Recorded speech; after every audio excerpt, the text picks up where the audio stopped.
L'actualité vue par les quotidiens et hebdomadaires parus ce mercredi matin, c'est avec Rudolf Karl, une revue de presse presque à 100% teintée aux couleurs des élections. Bonjour Rudolf Karl. Bonjour François, effectivement, c'est pas presque, c'est totalement teinté aux couleurs des élections.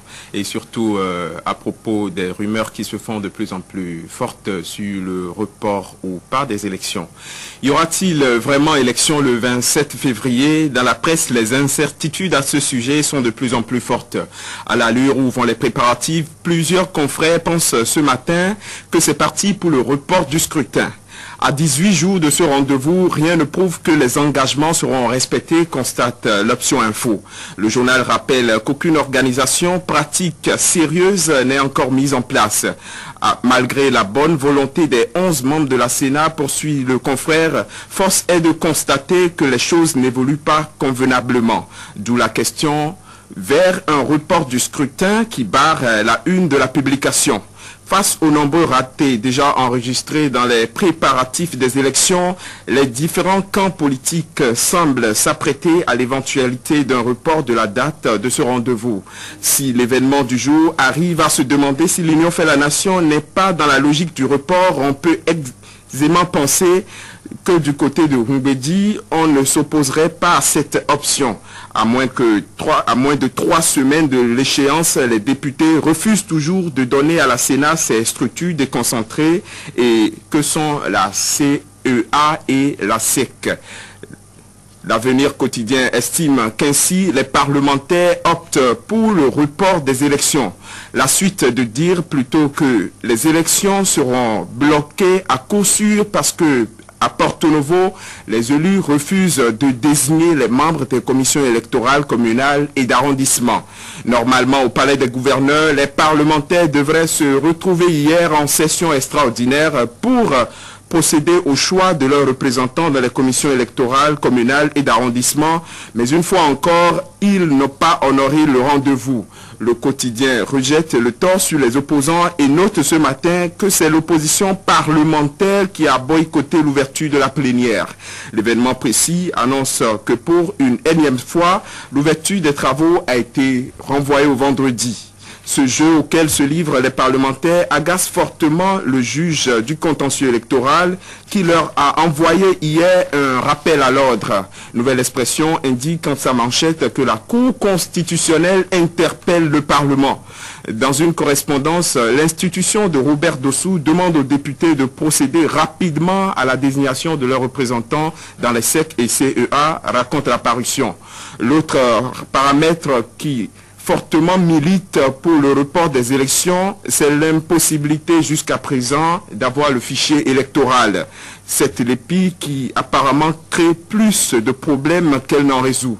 Hier, les oubliés du processus étaient encore au PLM Aledjo pour réclamer à Nassirou Arifari Bako leur droit de vote.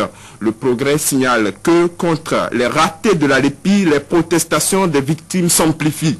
Face au flou qui entoure depuis des mois cette liste électorale, l'informateur titre « Quelle LEPI pour quelle élection ?» Mon confrère fait remarquer que les exclus sont sur le pied de guerre, les centrales syndicales menacent et que l'opposition aussi n'en veut pas. Le député UN Augustin Arouanvo-Ebla a fait une sortie médiatique hier pour réaffirmer que la coalition d'opposants ne veut pas de la LEPI telle qu'elle est conduite actuellement. Selon les chiffres qu'il a avancés et qui sont repris par 24 heures au Bénin, 2 800 000 citoyens seront exclus du vote si on tient à utiliser la LEPI de Bako. Le confrère de la matinée révèle de son côté que Arouanvo-Ebla ne veut pas d'une chose, Arouanvo-Ebla ne veut pas qu'une chose, on parle de la LEPI pour les prochaines élections. L'opposition parlementaire recuse l'utilisation de la LEPI, insiste le quotidien. Mon confrère du journal Le Meilleur ne voit pas d'un bon œil tous ces soulèvements contre la LEPI et se demande si les opposants n'optent pas ainsi pour la rue afin d'empêcher l'organisation des présidentielles. La publication trouve que les marches contre la LEPI ne sont que des montages de l'opposition. Le Canard affirme, selon les chiffres de Bako, que près de 4 400 000 personnes sont déjà enrôlés contre environ 5 800 000 attendus, ce qui fait tout de même plus d'1,4 million citoyens laissés en rade. Malgré tout, le quotidien renseigne que la LEPI sera bel et bien utilisée pour l'élection du 27 février 2011. À la Commission nationale autonome aussi, on n'en démord pas. Le premier tour de la présidentielle se tiendra le 27 février comme prévu par le calendrier électoral. Comme c'est le porte-parole de la Sénat, Honora Adjovi, qui l'a confié hier lors d'une conférence de presse dont le challenge nous fait le compte-rendu ce matin. Et pour ce qui est de la sécurité du scrutin, Martial Souton, le ministre de l'Intérieur aussi, rassure à travers Vox Populi que toutes les dispositions sont déjà en train d'être prises pour qu'il n'y ait aucun couac. Mais toutes ces assurances données par les organisateurs du scrutin sont refroidies par les révélations du président de la Sénat à la une de Fraternité. Les syndicalistes qui n'ont pas leur langue dans leur poche ont transmis les inquiétudes de Joseph Nyolonfon lors d'une rencontre qu'ils avaient eue hier avec lui. Au sujet de la LEPI, le président de la Sénat est aussi très inquiet, a confié Pascal Todjino à Adrien Tchomakou. Le président de la Sénat nous a très bien reçus avec son vice-président, a déclaré le patron de la Confédération Générale des Travailleurs du Bénin, avouant qu'ils ont les mêmes préoccupations que nous. Le président de la commission a rendu compte de comment ça se passe avec lui à la CPS et que vraiment eux-mêmes ont des inquiétudes, lit-on dans les propos de Todjino à travers Fraternité. Donc, même à la Sénat, les conseillers n'écartent pas le report des élections. Boniaï, lui, sait que renvoyer ou pas, les élections auront lieu et déjà il a commencé très très fort sa campagne électorale.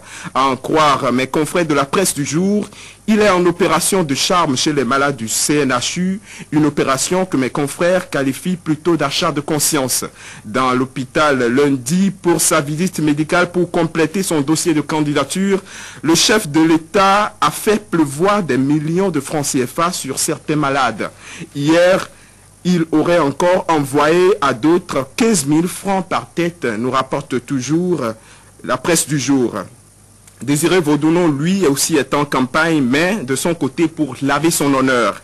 Après quelques temps de silence, il se fait de plus en plus présent dans la presse. Le potentiel publie sur 3 pages une interview de lui où il dit n'avoir jamais été interdit de séjour en France.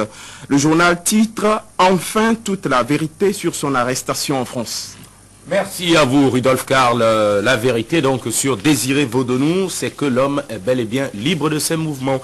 Il n'est pas en cavale, comme on nous l'a fait croire. Entre-temps, on se retrouve donc demain pour une autre revue de presse. Demain aussi pour une autre édition d'Actu Matin. Restez toujours fidèles au programme de Canal 3 Bénin. La télévision, tout simplement, excellente journée.